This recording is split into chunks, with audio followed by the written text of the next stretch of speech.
sa'yo nakamtan, kapangyarihan, ikaw ang pinagmulan. Suliranin man ay dumating, ikaw lamang, O Diyos, ang sasambahin. Panginoon ko, sa'yo lamang mananatiling kailan pa man. Suliranin man ay dumating, ikaw lamang, O Diyos, ang sasambahin.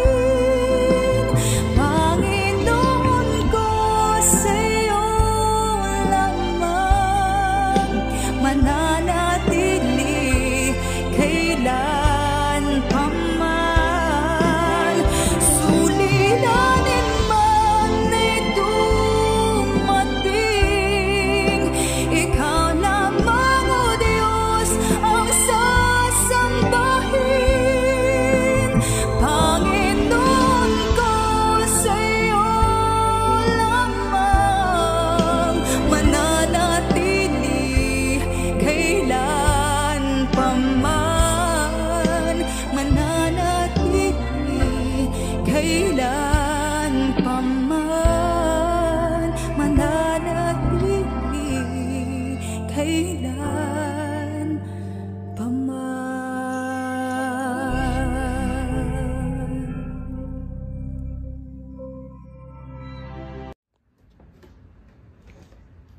Magandang umaga po mga kapatid kay Kristo Jesus.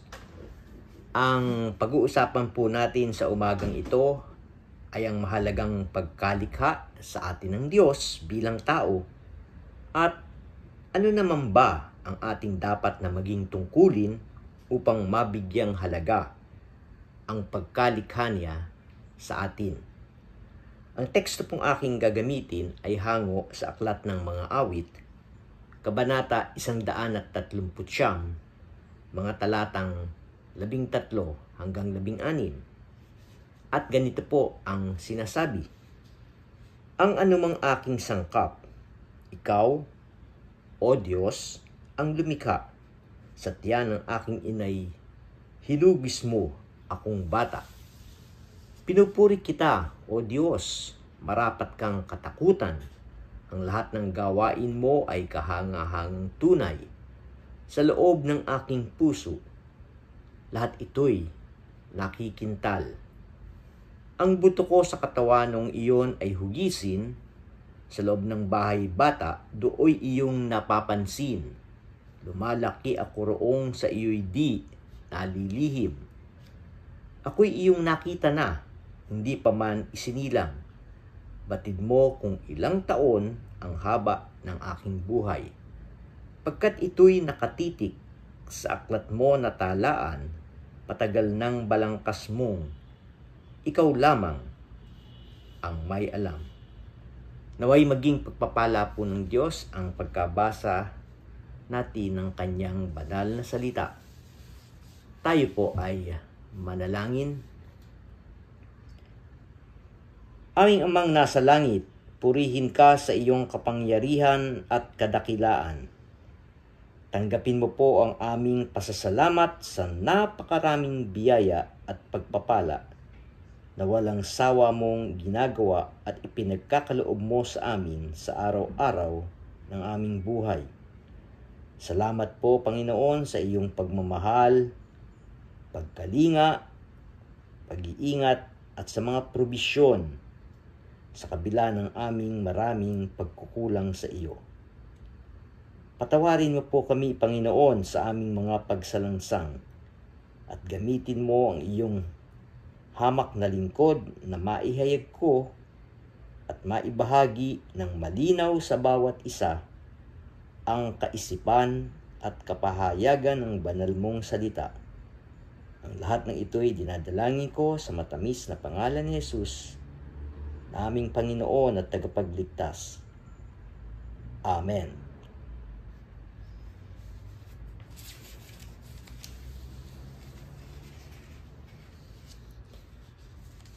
Ang pagkalikha po ng Diyos sa atin ay napakahusay at kamangha-mangha.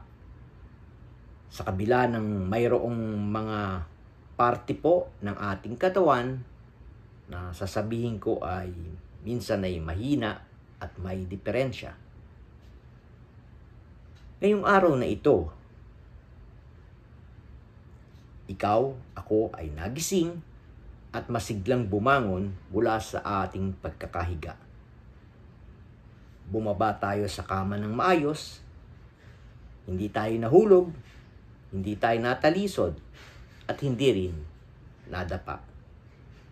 Bumaba tayo sa hagdanan, maayos na nakarating sa ibaba ng ating tahanan, at ginawa natin ang ating pong routine o ginagawa sa umaga bilang paghahanda po sa maghapon nating gagawin.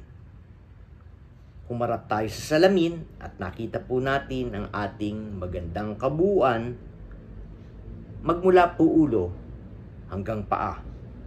Larawan na tayo'y taong bukod na pinagpala.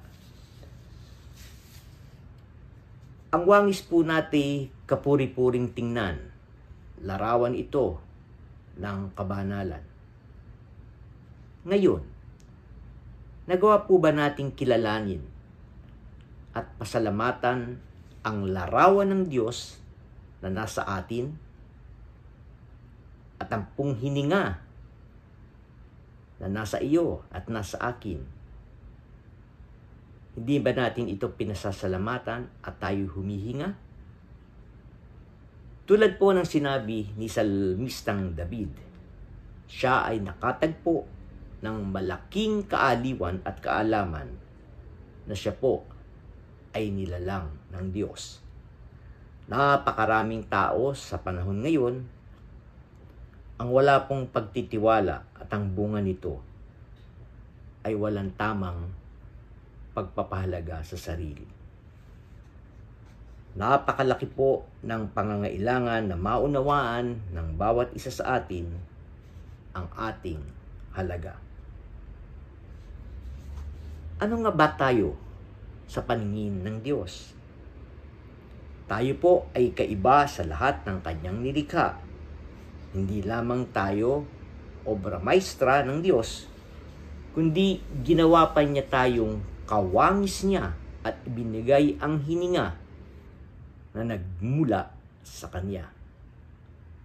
Wala siyang binigyan ng ganyang karapatan at atensyon sa alinmang pong nilikha niya. Kaya buong paghanga na sinabi ni Haring David, ano nga ang tao upang iyong alalahanin? At ano nga siya na sukat mong kalingain? Nilikha mo siya na halos kapantay ng iyong liningning at kadakilaan at pinamahala mo sa buong daigdig.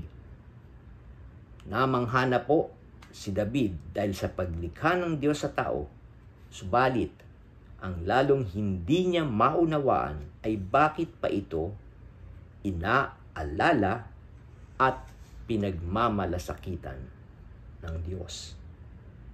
Kapag pinag-aralan ang kalawakan, mga magulang ko't kapatid, ang mga nilikha po ng Diyos, tulad na lamang halimbawa po ng galaxy na binubuo ng 200 bilyong trilyong mga bituin.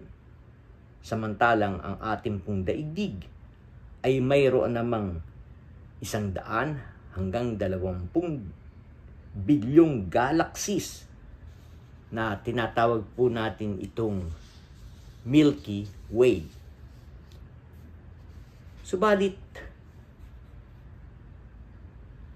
yumuko ang Diyos at binigyang pansin ang isang nilalang tulad natin. Lagi po nating isaisip na mataas ang pagtingin sa atin ng Diyos. Binilangkas ng Diyos ang pinakamabuti para sa tao nang kanya po itong nilalang. Ngunit, nakalulungkot, hindi ito natupad ng tao at ang tao po ay nahulog sa kasalanan. Ang Diyos pa rin ang nagbigay ng iba't ibang kaparaanan upang ang tao ay makarating sa Kanya.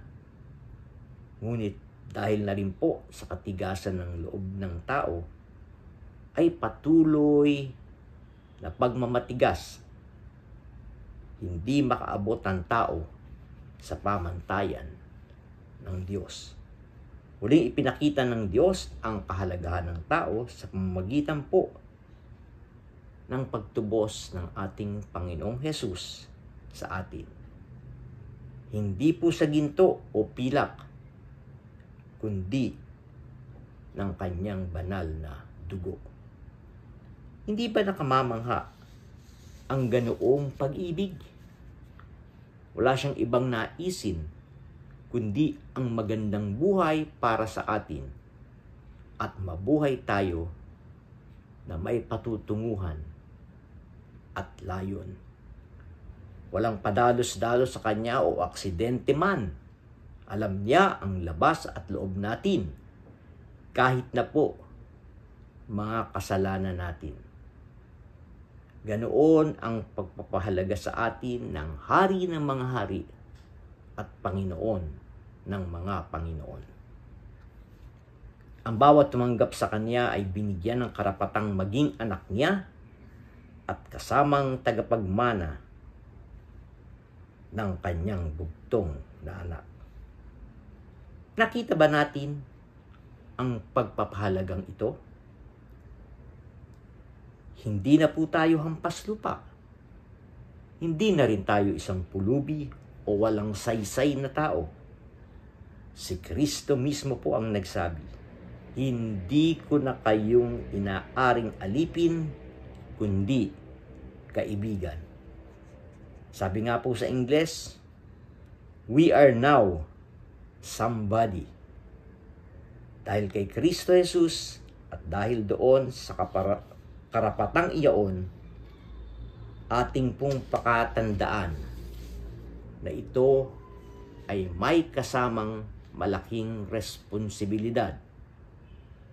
Bilang kapamilya po ng Diyos, katuwang tayo sa karangalan at pagbibigay ng papuri sa pangalang iyon na ating pong tinataglay.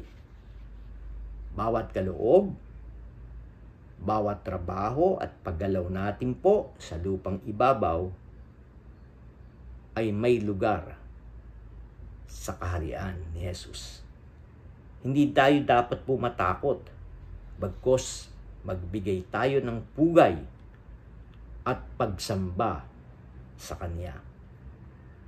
At sa iyong kinalalagyan at kinatatayuan, may magandang layunin po ang Diyos sa iyo at sa akin na dapat nating gampanan para po sa Kanyang kapurihan at para sa Kanyang kaluwalhatian. Kaya nga po, tigilan na natin ang pag-iisip na ikaw, ako, ay baliwala o walang halaga sa Diyos. Kay dakila po ng ating Diyos. Siya po ay mapagmahal, mapagpatawad, laging kasama natin, at lagi nating kaakbay. Pag nasain mong umunlad ang iyong mataas na pagpapahalaga sa iyong sarili, hindi po para tayo ay magyabang, kundi para sa Panginoon na atin pong kinakatawan. Ang Diyos ay hindi lamang lumalang sa iyo at sa akin, kundi tumubos din sa atin upang ibalik ang Kanyang larawan at kataasan ng uri ng ating pamumuhay bilang Kanyang kalarawan at bilang tayong mga anak. Tayo po ay manalangin. Salamat aming Diyos at Amang nasa langit. Patawarin mo kami at kaawaan sa aming kakulangan ng unawa sa iyong kahangahangang paggawa. Tunay at karapat-dapat lamang na kami ay magpasalamat, magpuri at walhatiin ka dahil sa magandang layunin mo sa bawat isa sa amin. Tulungan mo po kaming mamuhay at kumilos, taglay ang iyong kapangyarihan at ituring na malaking karangalan para sa amin na ikaw ay aming maging kalarawan at anak mo. Ang lahat ng ito'y dinadalangin ko sa pangalan ni Jesus. Amen.